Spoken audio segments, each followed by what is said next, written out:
I'm sitting here in my kitchen with what might be the most perfect cup of coffee I've made in weeks.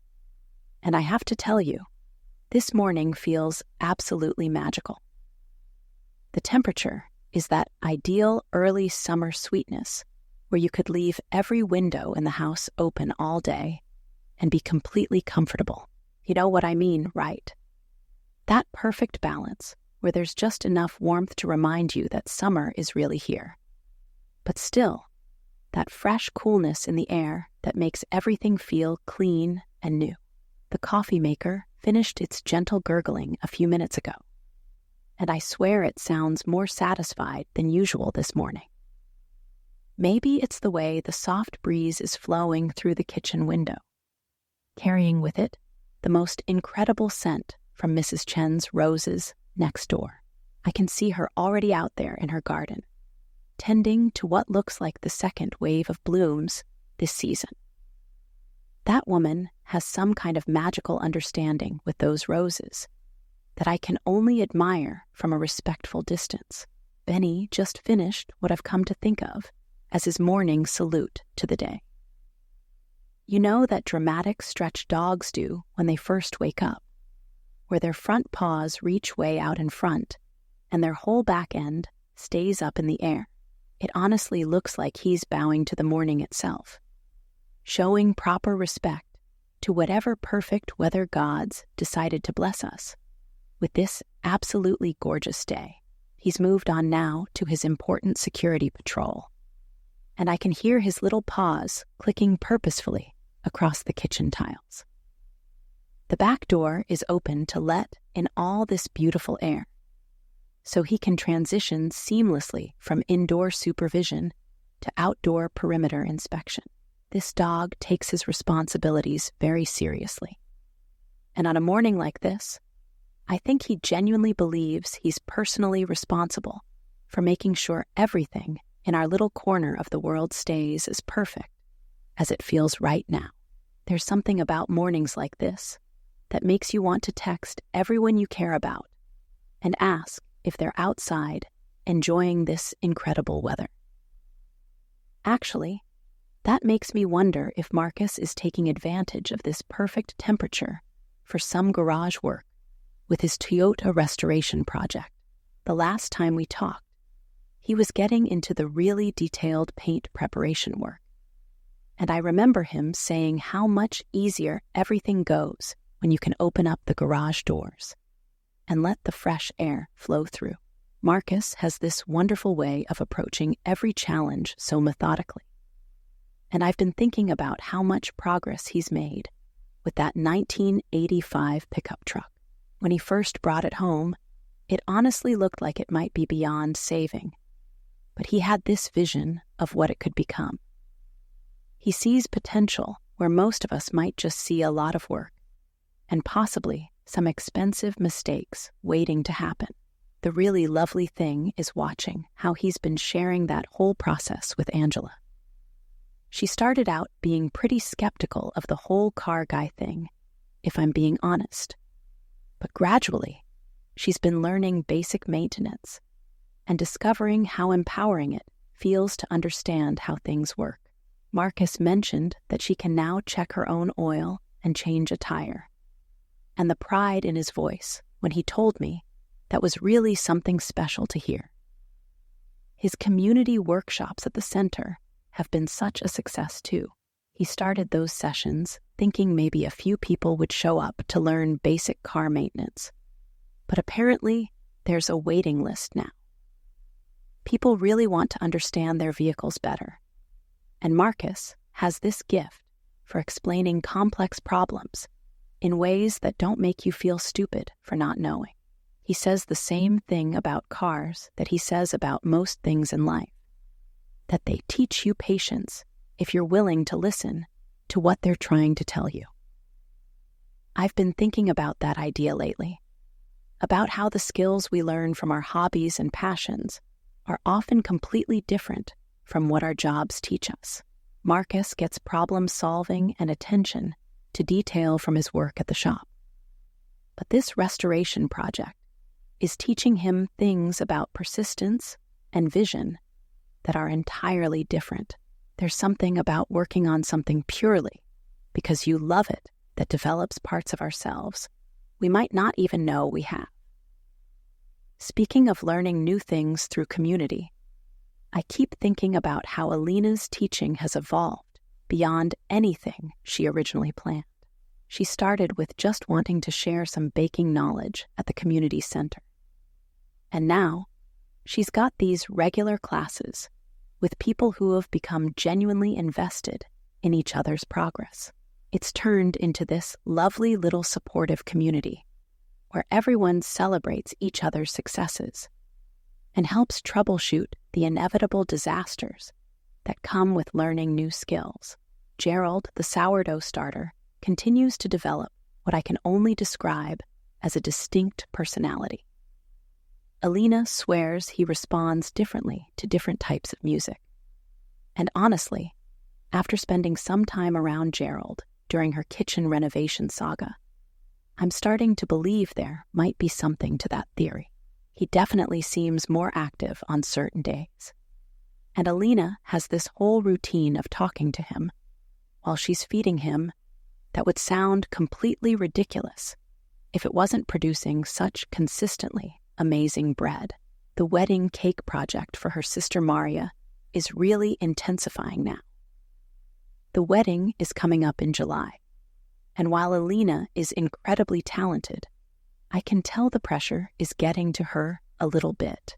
She's never made anything quite this ambitious before, and there's all that family expectation riding on it. Maria keeps changing small details about what she wants, which I understand, but also know is driving Elena quietly crazy. She's been practicing the assembly techniques every weekend, trying to perfect the structural engineering required to make a 3-tier cake survive an outdoor summer wedding.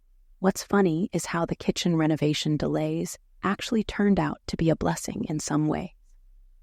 Elena has been doing all her experimenting in that makeshift garage kitchen setup, and she swears she's getting better results than she ever did with her full kitchen. Something about the simplified equipment forcing her to focus on technique rather than relying on gadgets. Though I know she'll be thrilled when contractor Dave finally finishes up and she can reclaim her proper kitchen space.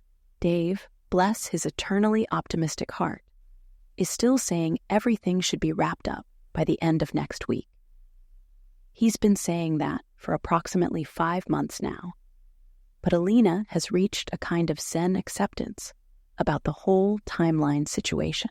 She's learned to appreciate the controlled chaos approach to both renovation and baking, finding beauty in the process, even when things don't go according to plan. You know how Elena treats her baking ingredients like they're old friends she's introducing to each other. There's something so lovely about watching someone who's found their creative calling and approaches it with that kind of joy and respect. Even when she's stressed about the wedding cake, you can see how much she genuinely loves what she's doing. My coffee's getting a bit lukewarm while I've been sitting here thinking about all this, so let me just warm it up a touch. The morning is still absolutely perfect, and I'm not ready to let go of this peaceful moment just yet. Actually, this coffee warming situation reminds me of Robert's expertise in these matters. He would definitely have opinions about optimal coffee temperature, and probably some fascinating scientific explanation for why reheating affects the flavor profile. Robert treats coffee preparation like a precise art form, which I suppose it really is when you think about it. Bean, the office coffee plant, has apparently reached another growth milestone this week. Robert sent a photo to the group chat showing 2 brand new leaves that sprouted over the weekend. And honestly, the way he talks about Bean's progress, you'd think this plant was his proudest achievement. The whole office has gotten invested in Bean's development, and people have started bringing little plant-related gifts and asking Robert for growing advice. Meanwhile, Robert's latte art has progressed from what he cheerfully described as abstract blobs to hearts that are actually recognizable as hearts. Amy deserves some kind of patience award for putting up with all the weekend practice sessions, especially since each practice session involves making multiple lattes, and someone has to drink them. Though knowing Robert's attention to quality, even his practice lattes are probably better than most coffee shops serve. His evangelism for that new roaster, Apex Coffee, continues unabated. He's been bringing samples of their revolutionary cold brew to the office for weeks now, systematically converting colleagues one taste test at a time. Apparently, their 72-hour extraction process with nitrogen infusion creates flavor profiles that are completely different from traditional cold brew methods. Robert gets genuinely excited explaining the science behind it, and his enthusiasm is infectious enough that people find themselves caring about coffee extraction, techniques they never knew existed. I love how Bean has become this unexpected community focal point at their office. Robert says people stop by just to check on the plant's progress and end up staying for impromptu coffee education sessions. There's something wonderful about how a single coffee plant can bring people together and create these little moments of connection in what could otherwise be just another workplace. Plants and their growth cycles always make me think of Sarah's absolutely miraculous garden success story. I still can't quite believe that my friend Sarah, who once managed to kill a cactus in college, now has thriving herbs and is actually giving gardening advice to her neighbors. The photos she sends me show this lush little balcony garden that looks like it belongs to someone with years of experience, not someone who started with herb seedlings just a few months ago. The Duchess situation is reaching what feels like a decision point. Mrs. Patterson's family has been discussing permanent care arrangements, and it's becoming clear that Sarah might need to officially adopt this cat she's been caring for. The emotional complexity of the whole thing is so Sarah, though. She's deeply attached to Duchess now, but she feels guilty about essentially inheriting someone else's beloved pet through circumstances neither of them chose. Duchess herself seems to have made her preference quite clear.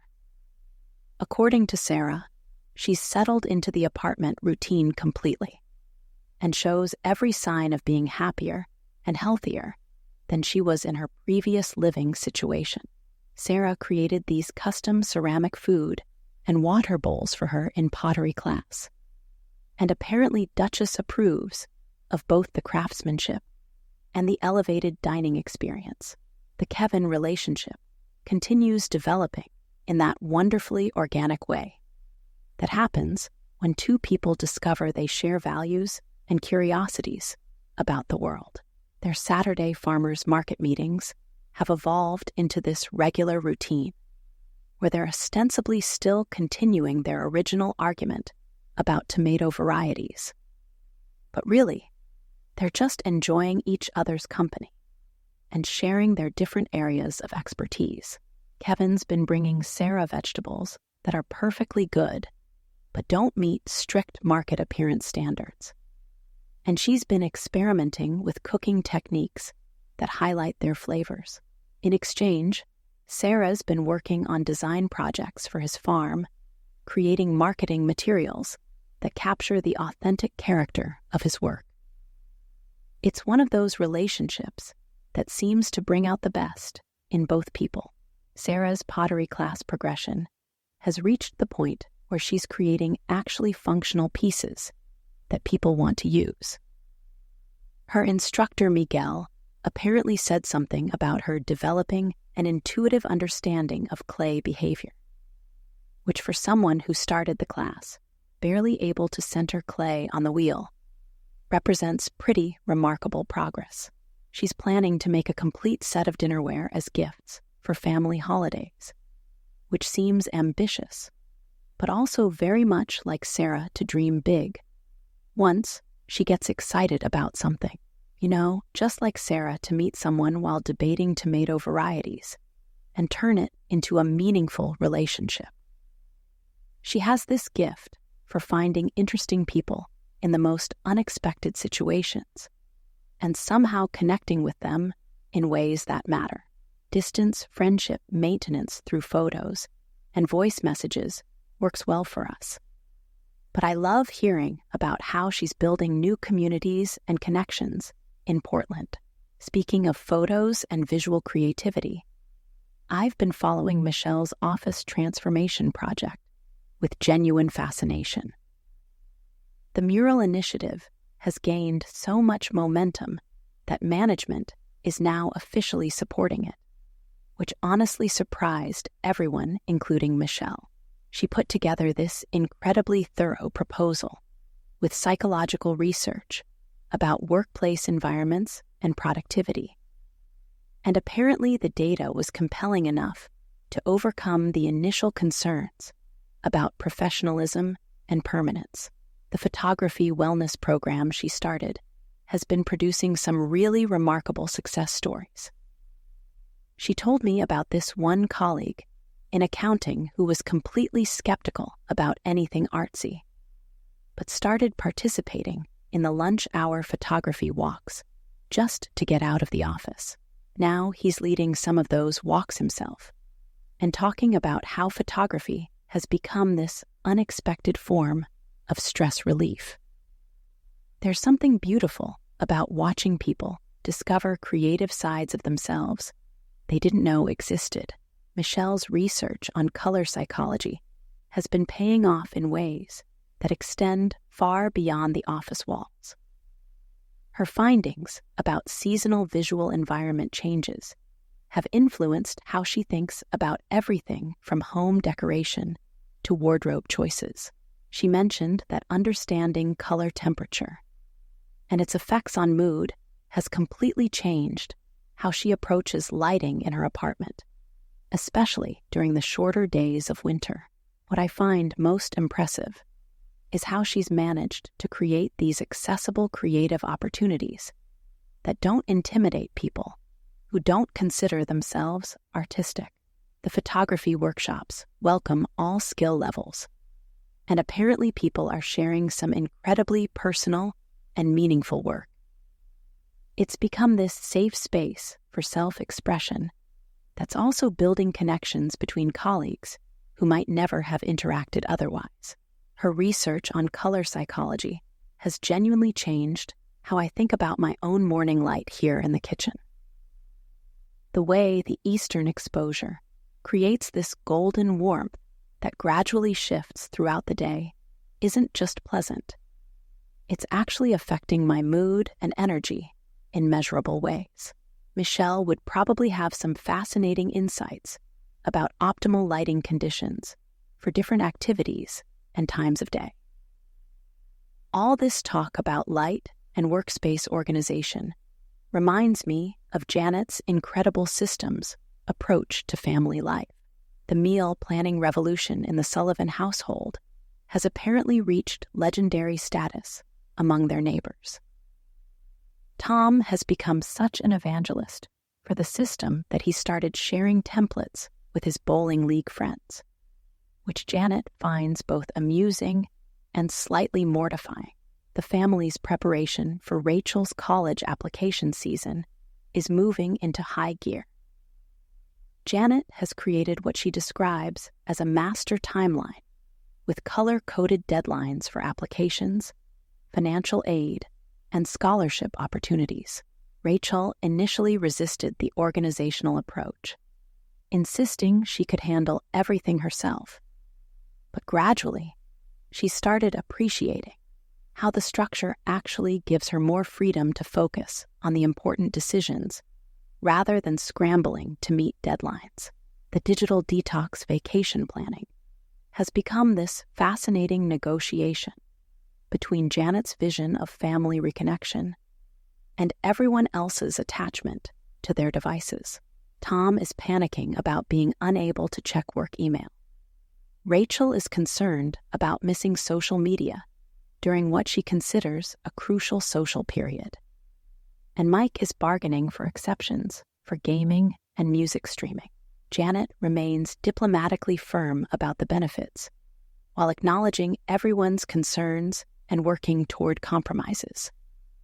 Her home organization business is growing faster than she can keep up with, which is both exciting and slightly overwhelming. Word-of-mouth referrals are coming in faster than she can handle, while maintaining her full-time job and family responsibilities. She's having to make some decisions about whether to expand the business or limit clients. And the success is forcing her to think seriously about long-term career directions. What's lovely is how Tom has become completely converted to the meal planning system. Janet says he now times cooking processes with military precision and has started researching bulk, buying strategies, and seasonal menu planning. She jokes that she's created a monster, but you can tell she's pleased that something she developed to reduce family stress has become a shared interest that brings them together. All this organization and systematic thinking brings me back to David and his literary world. The summer writing schedule he's developed seems to be working beautifully for his novel progress. He's been getting up early to write before the heat of the day. And apparently, the morning creativity sessions are producing some of his best work. The book club has moved to evening meetings during the summer months, which gives everyone a chance to enjoy the longer daylight hours while still maintaining their reading community. The summer reading selections have been particularly engaging this year. David mentioned they're focusing on books that explore family dynamics and intergenerational relationships, which happens to align perfectly with the themes he's exploring in his own novel. Sometimes those synchronicities feel like the universe, providing exactly the inspiration and support you need when you need it most. The bookstore's community events are in full swing during what's traditionally their busiest season. David has been coordinating author readings and book launches that have been drawing impressive crowds. There's something special about literary events during summer evenings, when people are more relaxed and open to discovering new authors and ideas. The bookstore has become this community gathering place that extends beyond just buying books. The relationship with Emma continues reaching what feel like significant milestones. They've been talking more seriously about future plans, including potential engagement and shared living arrangements. David seems both excited and appropriately thoughtful about these major life decisions. He's someone who approaches important choices with the same careful consideration he brings to book recommendations, wanting to make sure he's honoring both his feelings and his practical responsibilities. David recommended this fascinating book about family dynamics that explores how different generations process change and tradition. Reading, it made me think about all my friends and how they're navigating their own family relationships while building the lives they want for themselves. There's something beautiful about watching people in their 30s and 40s